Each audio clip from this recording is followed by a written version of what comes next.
Why does it hurt so much when the day breaks? Why does it hurt so much when the day breaks?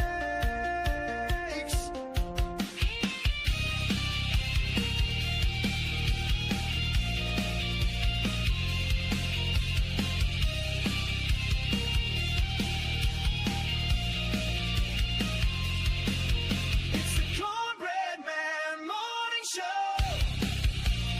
on your radio. It's the Cornbread Man Morning Show. It's the Cornbread Man Oh, yeah. Back. on your radio. Getting going again. Morning Show. Get the whole play out here.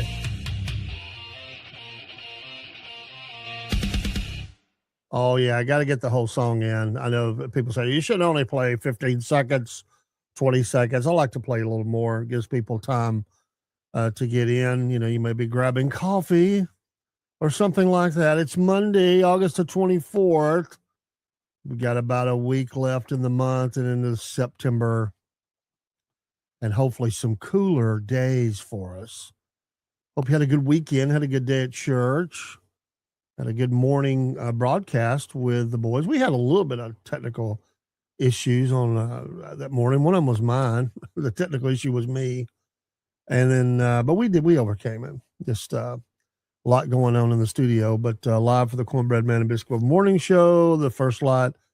And then I still got to get it put up, but the latest edition of Just How Big a Boy Are You? It's my son's favorite show. I think it's Buckshot's favorite show too. That's Paul's grandson. He comes on with us from time to time. He's very busy with sports. He'll be back, I'm sure, many times. He's now in the club. He's negotiated his own, own contract, so to speak.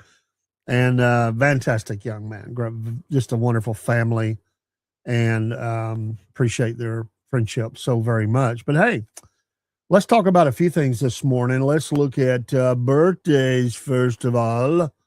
Got a couple. Mark Wahlberg, 55 years old today. No, that's not it. That is not the right one. What in the world did it do? Sorry, Mark Wahlberg, not your 55th. That was actually earlier. He'd be thinking, well, yeah, I've already had that. What in the world did this do to me? Okay, it switched around on me. I knew I had one of them right. Kobe Bryant. Yes, Kobe Bryant. What a player. Sad ending, but Kobe Bryant. Dave Chappelle, birthday today. Vince McMahon, birthday today. So a few of them. Carl Ripken Jr.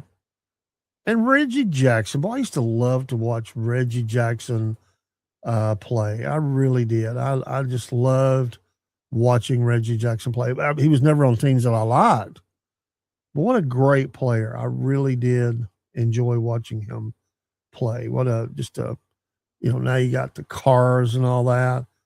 Amazing. National Day today. Well, and some feature things that are going on today or starting on these national days. Some are Burning Man Festival. I have no desire to go to the Burning Man Festival. I just do not. But hey, to each his own. International Strange Music Day today. There is some strange music out there. I don't like it. Being that it is Kobe Bryant's birthday, it is also Kobe Bryant Day. It's Appreciation Day. Those are some that stand out today. So there's a few others. Always a lot of stuff going on. National Knife Day today. Do you have a good knife? I used to like, I've got a few. I'm not one of those people that carries like a pocket knife all the time or anything. I just never really got into that. But I do like a good knife. I like to have them around to use. Maybe I should carry a knife. I don't know, just for those. A knife is good for all kinds of emergencies and stuff that you need a good knife, a little buck knife. That's what I used to like to carry. I don't like to carry something too big, too bulky. I mean, I don't want the Crocodile Dundee knife on my side. I mean, nothing against it. To each his own. I just don't like the bulkiness of it, I was watching a cops episode, not the official cops, but a show like that, a video, and they went into to talk to someone about a case, and they walked into their office and they said, "Well, we don't fit comfortably in chairs because they got all the gear on, and like this little chair, like with all the stuff that they have on their waist and everything, it's like it's better for us to stand." So yeah, they've got all that accoutrements and stuff that they have to have with vest and the various armaments, cuffs, and all that things that on the belt. And yeah, who wants to have all that stuff carried around unless you just have to? It's very heavy. A National Knife Day. It's National Peach Pie Day. I'm okay with that. I mean, it would be fine with ice cream on top. Peach Pie Day. I could do that. Is there anything else that really stands out? Not for me on the national day. So we'll just let that drift on by. What else was there? This day in history. These are sometimes fun. There's some fun facts. I like to look at the fun facts. In 1984, Ronald Reagan's hot mic joke.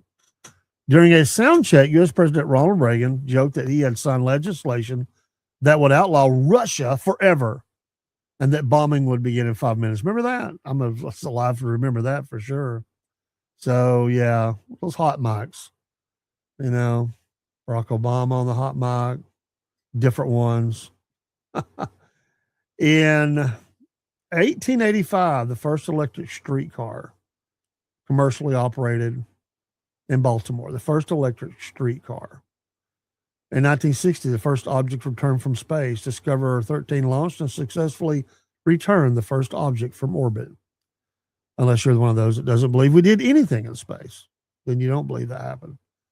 In 1965, the year of my birth, the X-15 flight, USAF test pilot Joe Engle reached 51.3 miles altitude and Mach 5.20 on this day. Wow. In 1972, a massive meteor grazes the Earth. A 1 million kilogram meteor skimmed the atmosphere above Canada. 1972. And in 1932, the Missouri meteorite, a 5.1 kilogram meteorite, broke into pieces near Archie, Missouri. What else? In 2017, on this date, the Antarctic fruitcake, a 100-year-old fruitcake from Scott's. I've been watching a lot of Star Trek videos and stuff of Spock and Kirk.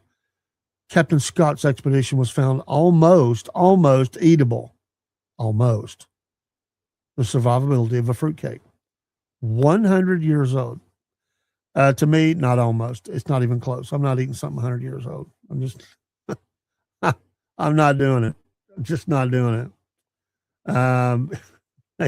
They can have all they want. I don't want it. So anyway, there's a few things. I'll give you a little flavor.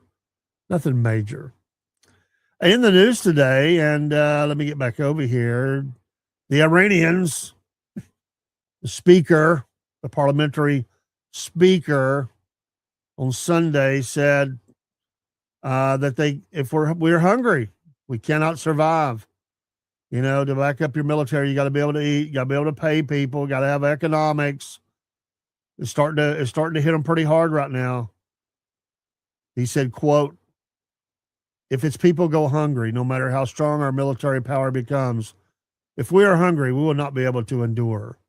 Well, D-Day, the more sanctions, more blockade, all that. There's nearly zero movement at Karg Island. No oil's getting out. The Iranian inflation is at 90%. 90%.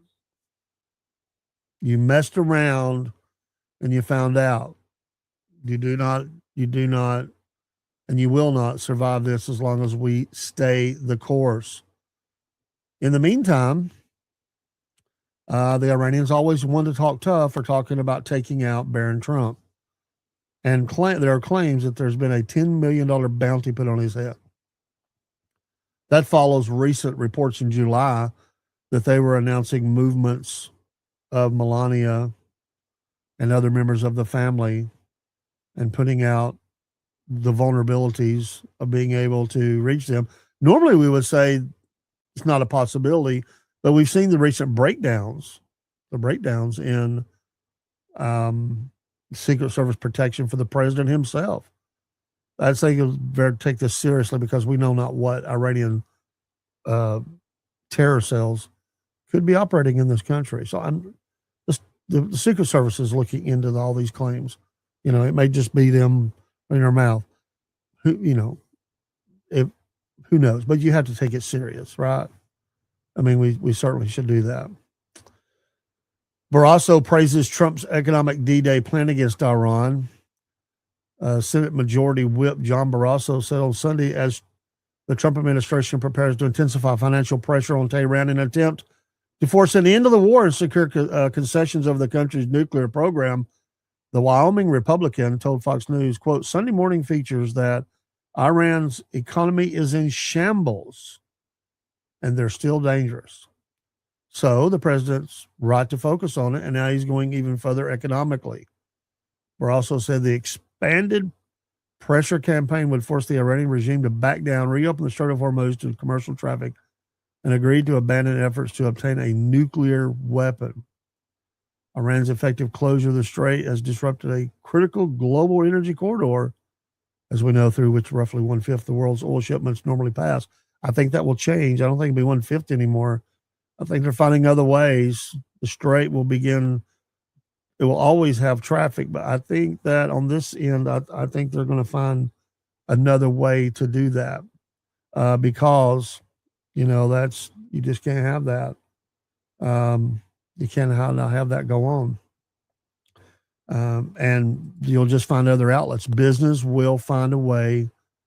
They'll find a way to make business work.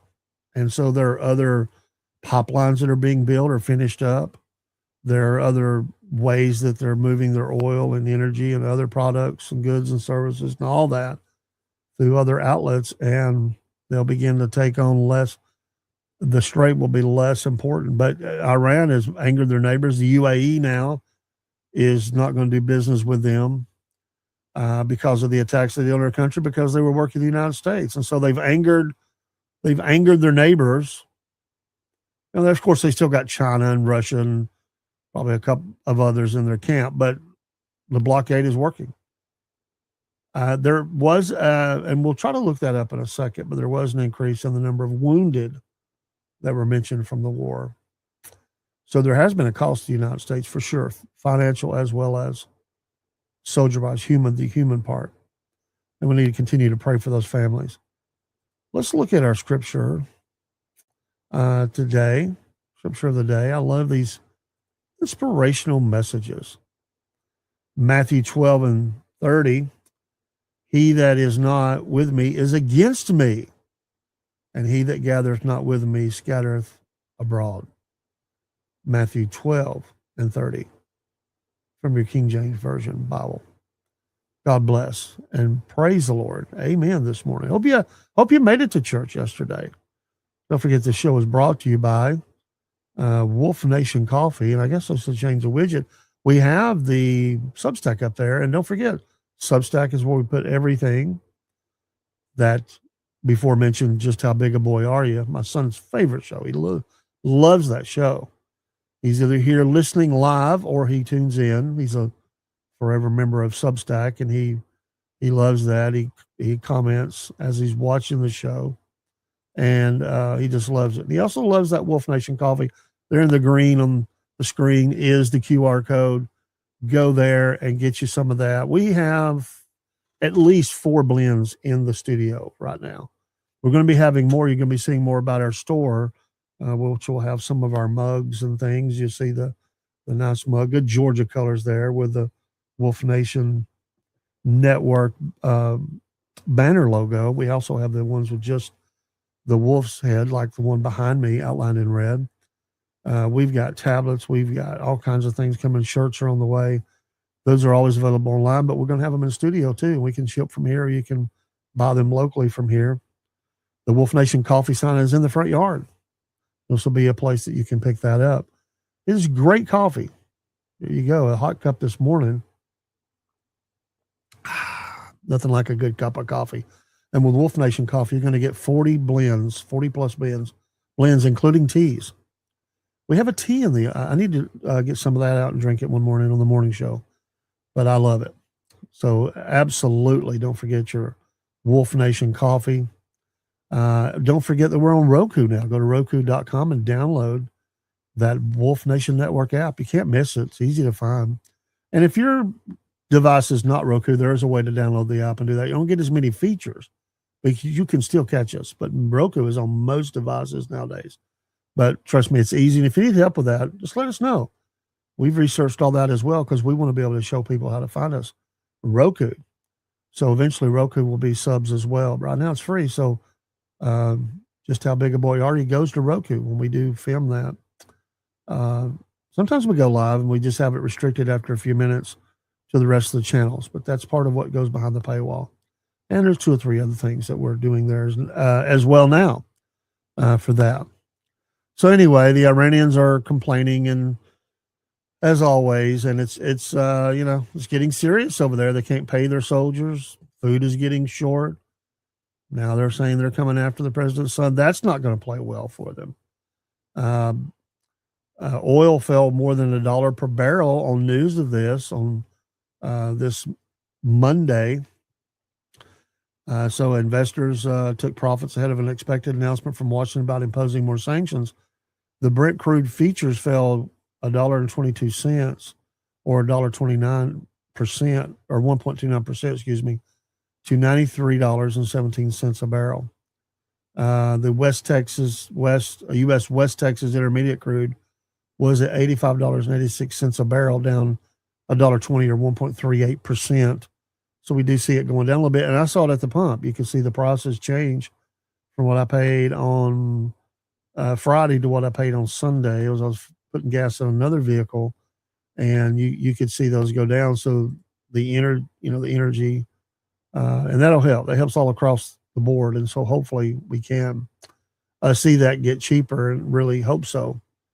John Fetterman, Democrat John Fetterman of Pennsylvania, has came out in support of the president's AI data center drive to stay ahead of the Chinese. He's for that. He's breaking again with some of his own party. There are other members of the party who are for it as well. And so he continues to support the president on many of his business initiatives. He's been a big supporter. No, he's not a conservative, and no one should ever label him that or anywhere close. He is Democrat, but he takes a very straight line look at things, and he does not ride with his party on those things, and so he stays clear. The Iranian president says that the MOU, the Memorandum of Understanding, remember that thing?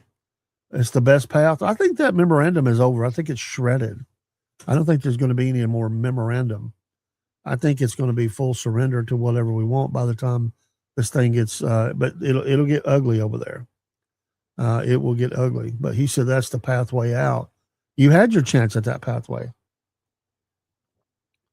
Pakistan's army chief is planning to travel to Tehran today, trying to kickstart some of that. And so we'll see. But Iran, you messed up. The president, Pezeshkian,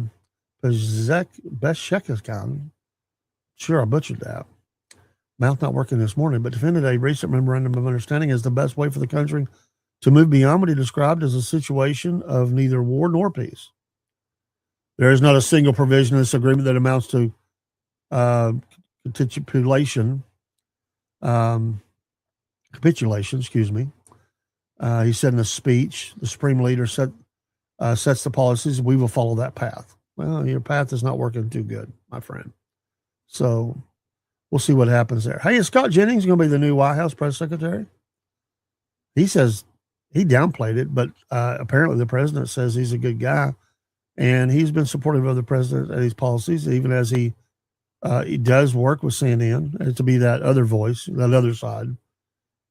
He told the CNN State of the Union, I don't know what's going to happen. I don't have anything to say about it this morning. He added that Leavitt is one of the best press secretaries in the modern era. But he is being considered, and reportedly had some dinner at Mastro's Steakhouse in D.C. Mastro's. I wonder how much the steak is at that place. But they believe that he has the backing of Chief of Staff Susie Wiles. She's the secret power behind all things. Not secret, but she is very powerful behind the scenes and running things. Jennings, for his part, says that whoever does fill that job has big shoes to fill. But the president is not in a hurry, so he's taking his time. He likes to study this out. And so we'll see. But she's leaving at the end of the month, but she is going to stay with the MAGA PAC. So she's still working, still be involved, just not going to be that. It's a very demanding job. It surely is. Very demanding job. White House, Canada faces devastating impact on tariffs. They warned on Sunday that Canada would be foolish to think it could win a trade war with the United States, predicting a, quote, devastating, end quote, impact on its northern neighbor. Negotiations between Washington and Ottawa broke down late Friday, putting into force a new 50% tariff impacting about $20 billion with a B dollars worth of Canadian goods, or 5.5% of Canadian exports to the United States. Canada, in retaliation, said it would match U.S. tariffs with new levies, notably targeting the U.S. steel and dairy industries, to take effect on September 8th. U.S. Transportation Secretary Sean Duffy said Canada would come out worse from tussling with President Donald Trump in a trade war. The United States currently accounts for roughly 70% of Canadian exports. We're great trading partners, right? But Canada gets the benefit of trading with the U.S. way more than the U.S. gets the benefit of trading with Canada, the president told Fox News talk show. So anyway, we'll see. He predicted that Canadian Prime Minister Mark Carney would return negotiations very, very quickly because it's going to be devastating for his country. Carney was defiant on Saturday, announcing a retaliatory tariff on the U.S. after walking away from, quote, a bad deal on trade as the rift between the longtime allies deepened. You're at war when you get attacked. We got attacked, Carney said. Does anybody really? Does it sound like when Carney is talking, like, do you feel like he's tough? No, I don't think Canadians would say that. You're at war when you get attacked. We got attacked, Carney said. He cited last-minute U.S. demands that would restrict Canadian trade deals with other countries as unacceptable threats to the French language and Quebec culture. Trump hit back early Sunday saying Canada wants the benefits of being a state without being one, exclamation mark times 3. They have also charged our great farmers for many years massive amounts of tariffs. No more, exclamation mark times 3 again. Trump said in a post on Truth Social. The acrimony underscored the deepening rift between the close allies since Trump began his second term in January 25, including his repeated threats to make Canada the 51st U.S. state. Carney said bilateral relations have been forever changed and that Canada must reduce its reliance on the United States. Despite the economic fallout, he has won political support at home for his willingness to stand up to Washington since taking over 2 months after Trump returned. We have a bully in Washington, Canadian retired teacher Stuart Edwards told AFP Saturday in Fort Erie, Ontario, on the shadow of the Peace Bridge, a conduit for billions of dollars in annual trade to the United States. We're not going to put up with it. Canada isn't. We'll fight back. Does anybody fear that? We love our Canadian neighbors to the north, but this tough talk is limited. I think they'll back off. And, he may find some other trading partners, but to take up 70% on those, I don't think so. In recent talks with Washington, Canada was seeking relief from Trump's tariffs on autos, steel, and aluminum, which have battered the country's economy, forced job losses, and strained what was once an ironclad trade relationship. The White House has alleged discriminatory treatment by Canada against U.S. alcohol, automobile, and dairy products, and introducing the duties. U.S. Trade Representative Jamison Greer told the New York Times on Saturday that the U.S. has offered to reduce its tariffs on steel, aluminum, and autos, as well as eliminate a recently imposed tariff on Canadian lumber. Greer said those measures would have given Canada the most preferential treatment of any trading partner, according to the Times. He also said no new talks were planned with Canadian negotiators as they play tough with the president. Put them in the ring together. Let's get it on. Canada. Carney. I'm sorry. I always think of Art Carney when I hear that name. What a great comedian, Art Carney. And it's comical the way this guy acts. He's standing up to Washington as their economy will start melting. We'll see how that tough talk works out. Fred Fleet says Iran is terrified by the economic pressure campaign.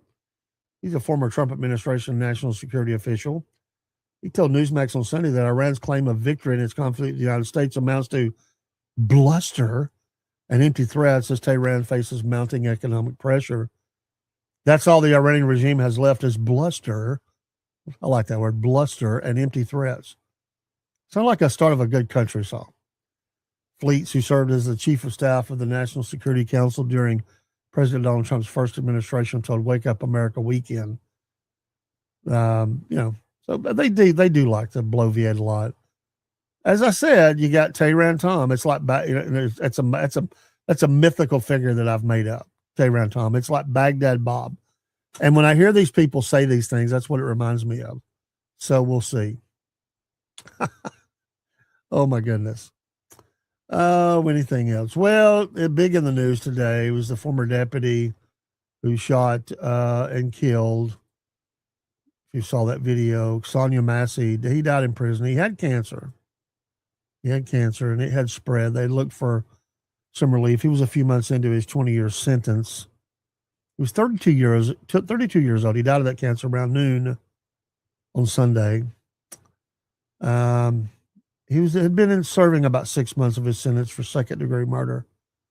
Grayson had been battling stage 4 colon cancer, though his cause of death was not immediately clear. It had recently spread to his liver, lungs, and rectum. His defense attorney, Mark Wyckoff, said during Grayson's sentencing in January. The Illinois Prisoner Review Board denied Grayson's request for medical release in July despite his advanced cancer. He was convicted by a jury in October for the killing of Massey, 36, who had called police in July 24 to report a possible prowler outside her Springfield area home. Grayson, then a Sangamon County Sheriff's deputy, and another officer responded to the call. The encounter turned deadly inside Massey's home after she approached a pot of hot water on her stove and told the officers, "I rebuke you in the name of Jesus." Body camera footage from Grayson's partner showed Grayson drawing his gun and threatening to shoot Massey in the face before ordering her to drop the pot. Massey apologized and ducked before Grayson fired 3 shots. Prosecutors said at the trial she died from a gunshot wound. Grayson's body camera had not been activated for most of the encounter, but was turned on shortly after he drew his weapon. His former partner, Dawson Farley, testified at the trial that he did not view Massey as a threat. Farley said he was confused by Massey's religious remark, but never felt endangered by her, and drew his own weapon only after Grayson did. Grayson was sentenced in January to 20 years in the Illinois Department of Corrections, to be followed by 2 years of mandatory supervised release. He has now died. So, sad story all the way around. Rules of engagement, folks. Rules of engagement. In some very strong language, the Trump envoy, Barrack, said Israel risks World War III. Critics see pro-Turkey bias. U.S. Ambassador to Turkey Tom Barrack delivered an extraordinary public rebuke of Israel, claiming the Jewish state may have deliberately tried to provoke Turkey and warning that an Israeli strike inside Syria could have triggered World War III. I don't think that would happen on that, but that's his belief. His comments drew sharp criticism from some of Trump's closest allies in the U.S., with some suggesting Barack was simply siding with the Turkish regime against U.S. policies. These critics note Barack, who has also served as President Donald Trump's special envoy for Syria, offered no comparable criticism of Turkey's own extensive military intervention in Syria, despite Ankara having repeatedly sent troops across the Syrian border and maintaining a substantial military presence there. Barack made the comments during his lengthy interview Friday with ex-podcaster Marielle Nafal, following Israel's strike Tuesday on Syria's Abu al-Duner air base in Idlib province. Nafal introduced his account of the interview with an explosive assessment of his own. In capital letters, quote, Israel almost started a war with Turkey, and no one, not even Trump, saw it coming, he wrote on X. Quote, airstrike in Syria almost started a war with Turkey, he said, adding that Trump's special envoy had given him an extraordinary account of how it happened. Barak did little to soften that characterization. Let me give you the postulated theories, Barak told Nafal, stressing that he was offering possible explanations rather than an intelligence finding. The first one is that the Israelis were baiting the Turks, Barak said. I think these strikes in Syria have been going on by many more besides Israel, too. That's Dave's point here. The U.S. has done that. Even Russia and others had done that in Syria, although, things have changed. But certainly there's a new regime there. But Barak called Turkey's 2015 shootdown of a Russian Su-24 near the Turkish-Syrian border and suggested Israel had risked creating a similar confrontation. Very dangerous game having jets deployed on the border without notification, without some agreement, he said. He then went further, suggesting the Israeli action might have been politically motivated ahead of Israel's October 27th elections. Quote, one theory is that they were just baiting Turkey. And that's a very aggressive, but maybe a well-received pre-election concept. Nafal indicated during his commentary on the interview that he considered the deliberate provocation explanation the more likely of Barak's theories. Israel has offered a sharply different account. Prime Minister Benjamin Netanyahu said the Abu al-Duhur facility was targeted because Turkey was preparing to establish a military presence there that could threaten Israel's security. Barak directly challenged that assertion. There's some intelligence that Israel had some intelligence that one of three things happened, Barak told Nafal. Either there were Turkish military or military assets on site. We know that was not the case. Barak said Israel had raised its concerns with Washington roughly 6 days before the strike. We did our due diligence. We went back to our respective intelligence agencies, he said. The answers we got were, no, that's not happening. But Syrian officials have acknowledged that a Turkish delegation visited Abu al-Duhur just one day before the strike, to inspect reconstruction work at the facility. Barak said Turkey was not warned before Israeli aircraft headed toward the area. That, he argued, created an extraordinarily dangerous situation because Turkish commanders could see Israeli aircraft approaching their border without knowing their destination or intentions. The Turkish military is strong. They're courageous. They're very well equipped. They know what they're doing. He almost sounds like he's a spokesperson for them. Pardon me. Barak said that Turkish commanders could have decided we're going to have to scramble our own. They would have been shot down, I'm sure. The Israeli military is very strong, especially in the air. The wall then raised the ultimate question: could such a confrontation have led to World War III? Talk about stoking the flames of the fuel here. Come on. Could this be World War III? Barak responded, I think our opinion is anything could be World War III from an unintended act. He stressed he did not believe either Israel or Turkey actually wanted such a conflict. Thank goodness, calm heads really came to the moment of the day and we unwrapped it. Israeli Defense Minister Israel Katz strongly rejected Barak's account Saturday, saying it was full of inaccuracies. He said that Israeli intelligence clearly indicated Turkey intended to conduct operations from Abu al-Duhur and that the Israeli military had recommended striking the facility on several occasions. Israel has also maintains that Syria was warned and that the relevant intelligence was passed to U.S. authorities. Erdogan was caught with his hand in the cookie jar and was forced to retreat, Katz said, referring to Turkish President Recep Erdogan. Katz also rejected Barak's suggestion that Netanyahu may have ordered the operation for domestic political purposes. Barak offered another possible explanation: bureaucratic confusion inside Israel. The other theory is that between the IDF, the Mossad, and the Prime Minister's office, there was miscommunication. That possibility was particularly surprising because Barak said the head of the Mossad had recently had what he characterized as a productive 2-hour conversation with Syrian Foreign Minister Assad al-Shabani. Throughout the interview, Barak repeatedly portrayed Turkey as the restrained party. I know that the Turks, their intelligence agency, their hierarchy, their foreign minister, the president, the head of the intelligence, all are concentrating on restraint. That's a fact. They're not predatory. Dude, just get in and lick the boots, man. I mean, this is crapola. if you know anything about the Turks, they have been absolutely predatory. If you want to see proof of that, see what they did to some of the mountain folks on the Iraqi side of the border. They hate them. They're not interested in attacking or even engaging in any kind of kinetic or adversarial relationship with Israel. Brock even recounted a conversation in which Trump had questioned Erdogan about Turkey's intentions towards Syria. In public, Trump has asked the President Erdogan, why didn't you just take Syria? If you were instrumental in helping them, why didn't you just take it? According to Brock, Erdogan responded, because we don't want it. We want Syria to be a sovereign and independent country. Brock endorsed that characterization, saying what Turkey wants is a sovereign and independent Syria. Dude, get off of it. Talk about Israel hate. What Brock did was not emphasized was that Turkey has repeatedly done precisely what he criticized Israel for doing, sent military forces into Syrian territory without the consent of the government then controlling Damascus. Turkey launched Operation Euphrates Shield in 2016, Operation Olive Branch in 2018, and Operation Peace Spring in 2019, sending Turkish troops and Turkish-backed forces across the border and establishing control over significant areas of northern Syria. Turkey continues to maintain thousands of military personnel in Syria and has established bases and observation posts across parts of the country's north. Ankara says its interventions have been necessary to protect Turkey from Kurdish militants.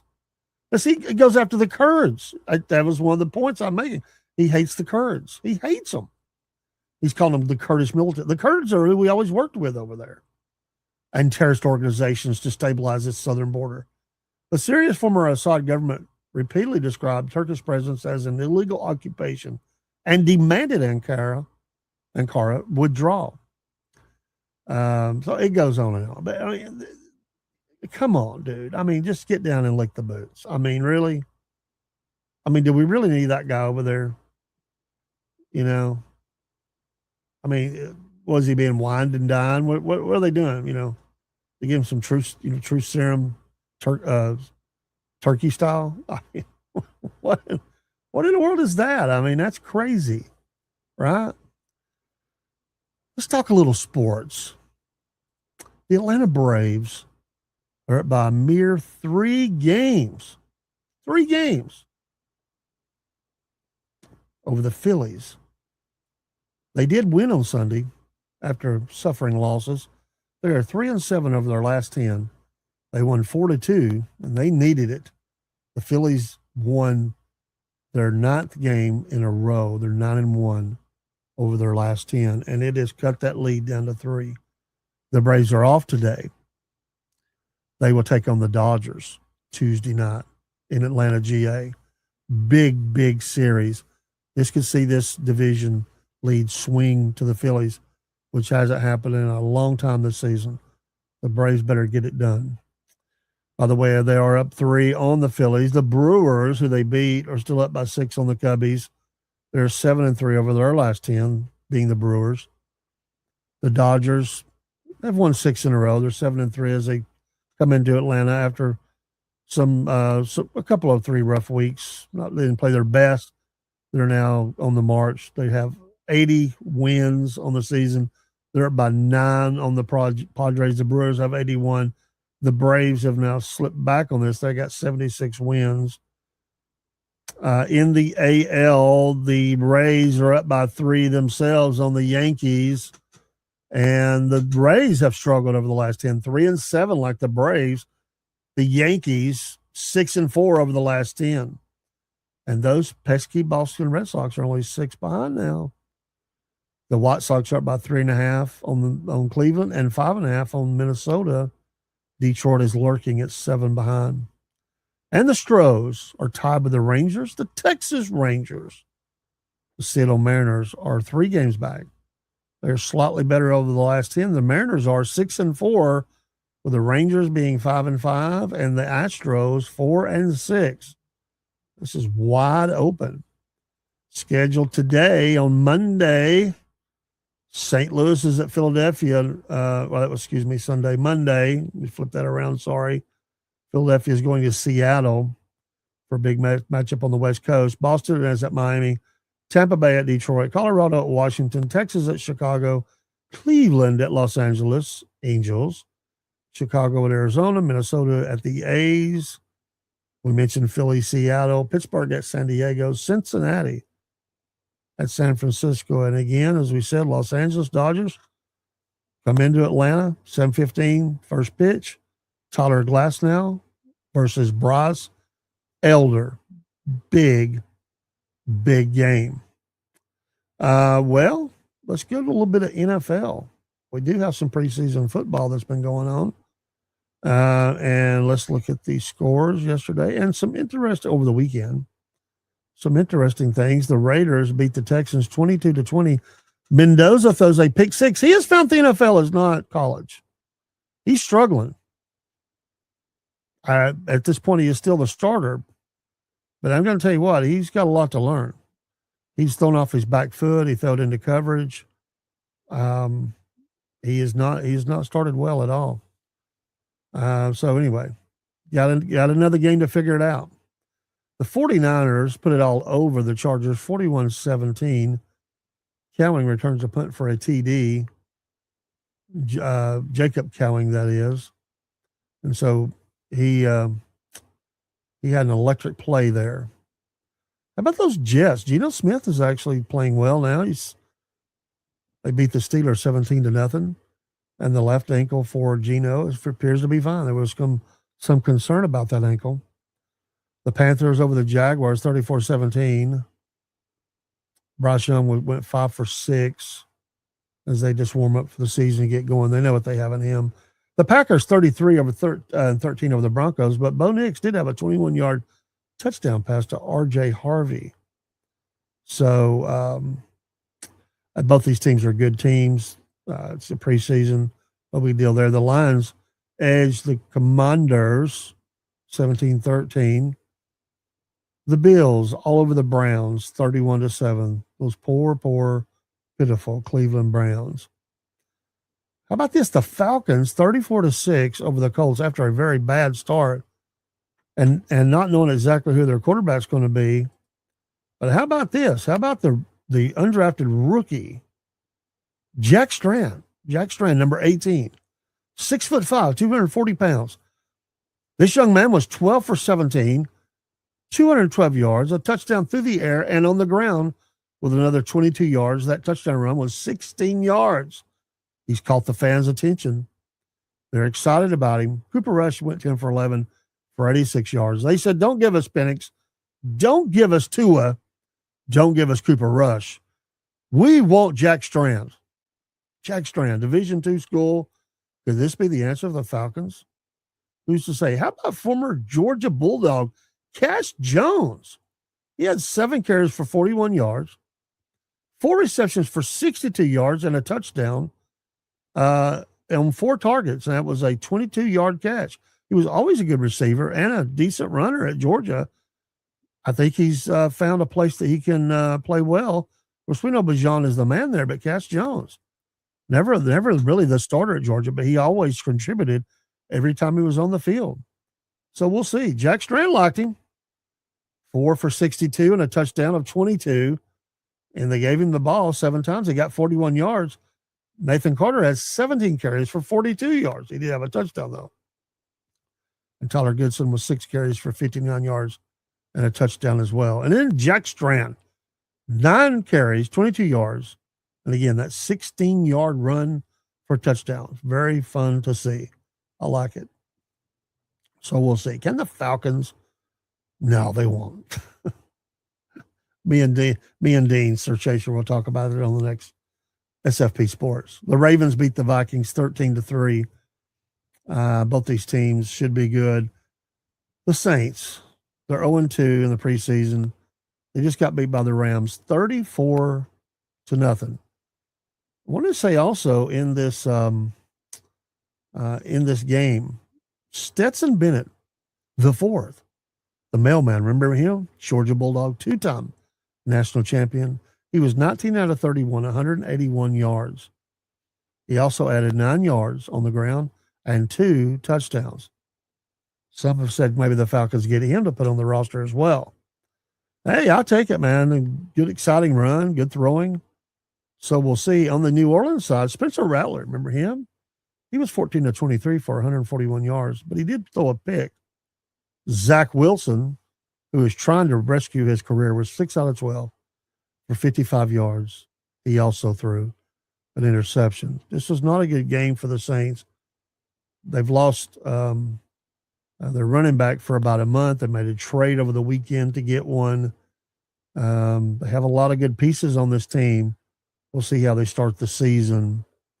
But, it's not, I don't think they're quite ready to be the primetime player that some thought they would. The Giants beat the Dolphins 26-3 in this game, in the preseason game. The Bears went down to the Bengals 27-9. Both these teams are good, very good. Both have the ability and capability to make Super Bowl, I believe.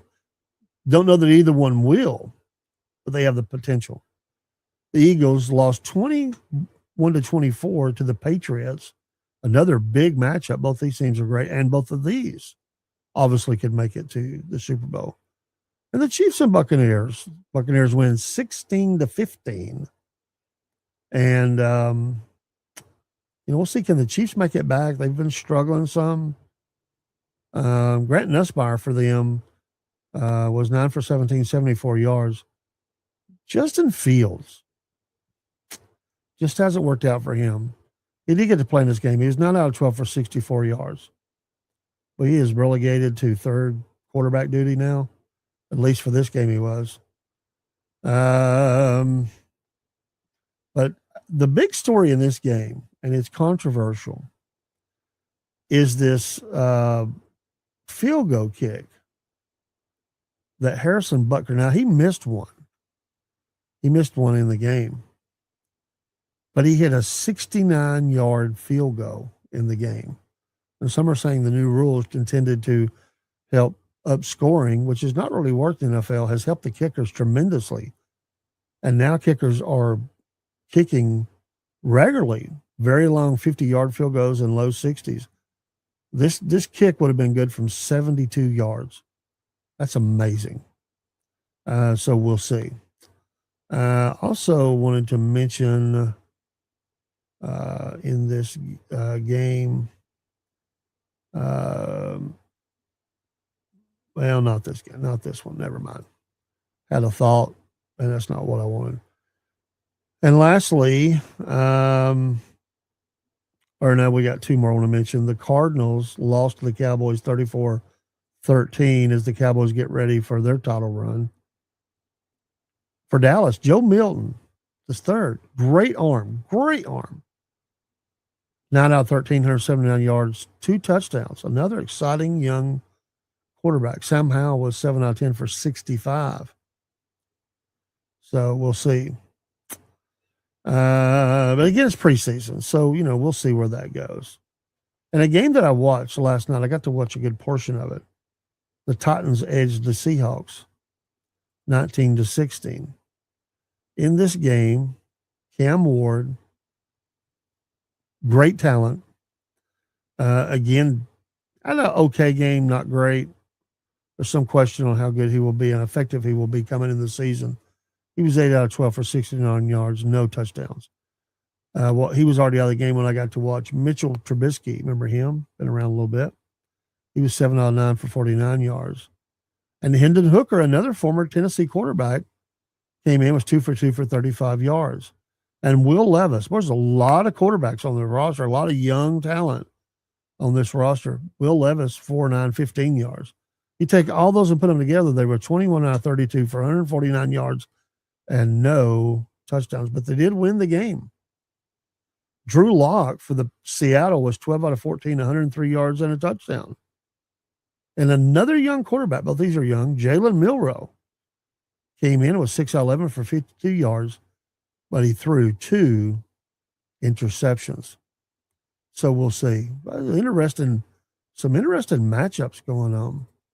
And going back to that, if we look at the schedule, this Thursday, let's see who we got. That's not what I wanted.